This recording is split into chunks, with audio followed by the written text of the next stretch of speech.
नमस्कार साथियों, मैं दीपक कुमार आज फिर आया हूँ आपके सामने एक नई सोच और एक नए अनुभव के साथ। तो साथियों, आज का जो मेरा विषय है वो है ईर्ष्या, द्वेष या आम भाषा में कहें तो जलन। साथियों, आज के समय के अंदर ये हमें बहुत ऐसा देखने को मिलता है कि कोई आदमी किसी दूसरे का सुख को देखकर वो दुखी हो जाता है। साथियों, ये बहुत ही गलत आदत होती है कि किसी और के सुख को देखकर हमें दुखी हो जाना। किसी और के थाली में वो कहते हैं कि ज़्यादा घी देखकर अपने खाने का आनंद भी नहीं लेना। ऐसे ही आज के समय के अंदर बहुत ज़्यादा ऐसी उदाहरणाएँ चल रही हैं, लोग ऐसे बहुत मिल जाते हैं, बहुत होते हैं। इसलिए साथियों, आज मैं यही विषय लेके आया हूँ कि हमें ऐसा बिल्कुल नहीं करना है। जो हमारे पास है हमें उसी में खुश रहना चाहिए। तो साथियों, पहले मैं आपको इसके ऊपर एक छोटी कहानी सुनाता हूँ, उसके बाद हम चर्चा को आगे बढ़ाएंगे। साथियों, एक बार क्या होता है कि दो भाई होते हैं। तो जो छोटा भाई होता है उसको कुछ पैसों की ज़रूरत पड़ती है। वो बड़े भाई के पास जाता है कि मेरे को कुछ पैसों की ज़रूरत है, तो आप मुझे पैसा दे दीजिए। तो बड़ा भाई छोटे भाई को मदद के लिए पैसा दे देता है।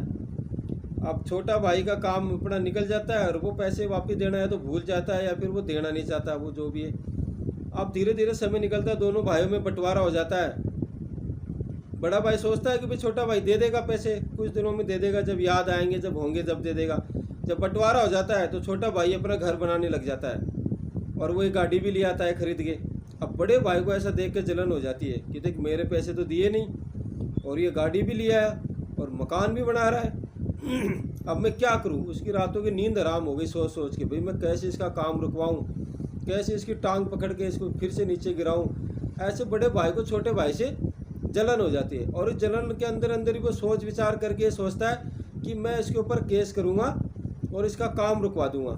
ये सोचकर वो एक वकील के पास चला जाता है। तो वकील जो होता है दोस्तों, वो थोड़े अच्छे इंसान होते हैं, सद्बुद्धि वाले। तो जब बड़ा भाई छोटे भाई के बारे में उनको बताता है कि ऐसे ऐसे उसने मेरे से पैसे लिए थे और बराबर बंटवारा भी हो गया और वो गाड़ी भी ले आया और वो मकान भी बना रहा है, मेरे पैसे नहीं दिए, मेरे को उसका काम रुकवाना है, मैं उसको सबक सिखाना चाहता हूँ। तो वकील ने उसको राय दी कि देखिए, ऐसा है कि छोटा भाई है, उसको आपने पैसे दे दिए, कोई बात नहीं। छोटा भाई पुत्र के समान होता है, आपका कुछ फर्ज था।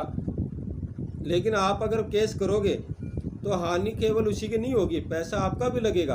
और भाइयों का केस जो होता है, विवाद जो होता है, वो कब तक चले कोई पता नहीं होता है। तो मैं तो आपको यही एडवाइस दूंगा कि आप ऐसी भावना को फिलहाल त्याग दें और अपने पैसों का दुरुपयोग करने की बजाय अपने बच्चों की पढ़ाई में, शिक्षा में लगाएं। तो आपको ज़रूर वो बच्चे जब काबिल हो जाएंगे तब आपको उनका जो महत्व है वो आपको पता चलेगा। आज आप पैसे लगाओगे, छोटे भाई से केस लड़ोगे, आप भी दुखी रहोगे, वो भी दुखी रहेगा, उसमें कोई फ़ायदा नहीं है। अब ये बात बड़े भाई के समझ में आ जाती है और वो अपने दिल पे पत्थर रख के कैसे भी उस वकील की बात मान के वो आ जाता है। साथियों, कुछ दिनों के बाद वो बड़ा भाई जो है वो दोबारा वकील के पास जाता है अपने लड़के को लेके, और उसके हाथ में एक मिठाई का डब्बा होता है और ले जाके वकील साहब को देता है कि वकील साहब, क्या आपने मुझे पहचाना? वकील साहब कहते हैं, नहीं, मैंने नहीं पहचाना। बोलो, मैं कुछ साल पहले आया था आपके पास छोटे भाई के ऊपर केस करने के लिए, आपने मुझे राय दी थी कि ऐसा ना करके अपने बच्चों की पढ़ाई में लगाऊं। तो मैंने वो सारा पैसा जो केस में लगाने की मैंने सोची थी, वो सारा का सारा मैंने अपने बच्चे की पढ़ाई में लगाया और आज ये एक MBBS डॉक्टर बन गया है। और ये इसकी जो इसने प्रगति की है, जो इसने शिक्षा प्राप्त करके जो इसने क्या कहते हैं, जो पद इसने हासिल किया है, उसकी खुशी के अंदर मैं मिठाई आपके लिए लेके आया हूँ। और आपकी एडवाइस मानकर मैंने मेरे छोटे भाई पे केस नहीं किया। कुछ समय के बाद मेरे छोटे भाई ने मेरे पैसे भी लौटा दिए और आज हम दोनों भाई बड़ी खुशी खुशी से रहते हैं। और मैंने भी उससे माफ़ी मांग ली कि भाई मैं गुस्से के अंदर जाके तुझसे जलन करके और मैं ऐसे ऐसे केस करने के लिए तेरे ऊपर चला गया था। और हम दोनों आज के समय के अंदर बहुत खुश हैं और मेरा बेटा भी देखिए सक्सेस हो गया है। तो उस दिन अगर मैं आपकी बात नहीं मानता और मेरे भाई पे केस कर देता तो मैं सोचता हूँ कि आज हमारी ज़िंदगी क्या होती। तो साथ ही इसी प्रकार हमें भी अपने जीवन के अंदर थोड़ा सा सब्र करना चाहिए। किसी और की प्रगति को देखकर, किसी और के बिजनेस को या उसकी वाहन को, गाड़ी, बंगले को देख के हमें जलन नहीं करनी चाहिए, बल्कि हमें खुद को इतनी मेहनत करनी चाहिए कि हम उससे आगे हो जाएं, ना कि उसकी टांग पकड़कर उसको नीचे खींचने की सोचें। क्योंकि जितना हम उसको नीचे खींचने की सोचेंगे उससे कहीं ज़्यादा नीचे हमें जाना पड़ेगा और इससे हम अपना सुख, चैन सब कुछ खो देते हैं। साथियों, जैसे वो कहते हैं कि कोई तो आधा गिलास भरा देख के भी खुश हो जाता है कि यार मेरे को तो आधा भरा गिलास तो मिला कम से कम, चलो अच्छी बात है। और कई लोग आधा गिलास खाली देख के दुखी हो जाते हैं, यार मेरे को तो आधा गिलास खाली मिला। ये अपनी सोच पर डिपेंड होता है साथियों कि हमें कैसे खुश रहना है। इसलिए हमेशा जब भी आप कुछ भी करो, किसी और को देख के या उससे जलन भावना ईर्ष्या लेके या किसी और की थाली में ज़्यादा घी देखकर हमें दुखी नहीं होना है। हमें खुद अपनी मेहनत करनी है, उसके बलबूते पे हमें आगे बढ़ना है साथियों।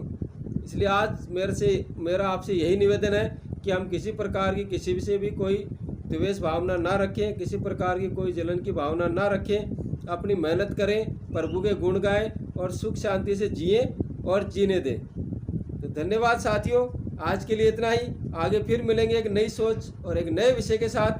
तब तक के विदा दीजिए। जय माता दी।